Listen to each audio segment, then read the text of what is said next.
ইরানের সঙ্গে যুদ্ধবিরতির পর যেন একের পর এক থলের বিড়াল বেরিয়ে আসছে, ফাঁস হচ্ছে সব গোপন রহস্যের। এতদিন ইসরায়েল দাবি করে আসছিল তাদের আক্রমণে ইরানে ক্ষয়ক্ষতি বাড়ছে, তারা ইরানকে পরাজিত করেছে।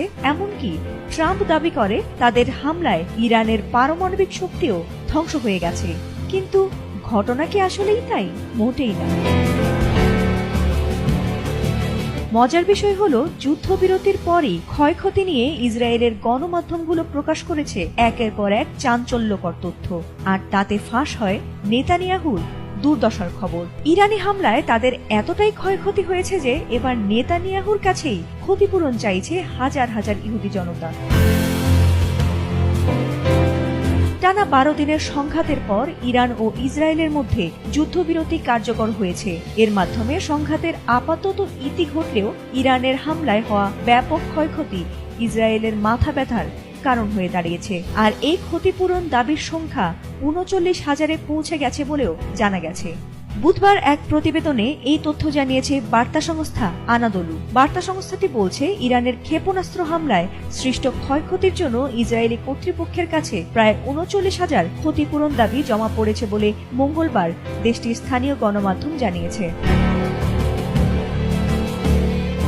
ইসরায়েলের জনপ্রিয় পত্রিকা ইয়েদিওত আহারোনোত জানিয়েছে, এখন পর্যন্ত প্রায় ৩৮,৭০০টি দাবি নিবন্ধিত হয়েছে। এই দাবিগুলোর মধ্যে ভবনের ক্ষতির জন্য ৩০,৮০৯টি, যানবাহনের ক্ষতির জন্য ৩,৭১৩টি এবং বিভিন্ন যন্ত্রপাতি ও অন্যান্য সামগ্রিক ক্ষতির জন্য ৪,০৮৫টি ক্ষতিপূরণ চাওয়া হয়েছে। পত্রিকাটি আরও জানিয়েছে, আরও হাজারো ক্ষয়ক্ষতি হয়েছে যেগুলোর জন্য এখনো কোনো ক্ষতিপূরণ দাবি জমা দেওয়া হয়নি, তবে শীঘ্রই এর সংখ্যা বাড়তে পারে। ইসরায়েলের আল্ট্রা অর্থোডক্স সম্প্রদায় ভিত্তিক ওয়েবসাইট বেহাত্রেই হারেদিন জানিয়েছে, কেবল তেল আবিবেই ক্ষতিপূরণের দাবি পড়েছে ২৪,৯৩২টি, যা সর্বাধিক। এরপর দক্ষিণাঞ্চলের আশকেলন শহর থেকে জমা পড়েছে ১০,৭৯৩টি দাবি।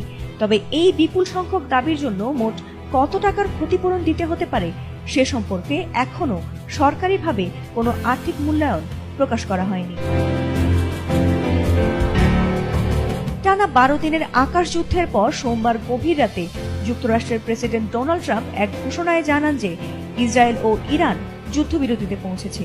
এর মাধ্যমে দ্বিপাক্ষিক সংঘাতের আপাতত অবসান ঘটানো হলেও এত ক্ষয়ক্ষতির ভার নেতানিয়াহু কিভাবে সামাল দেবেন সেটাই এখন চ্যালেঞ্জের বিষয় ইসরায়েলের জন্য। এছাড়া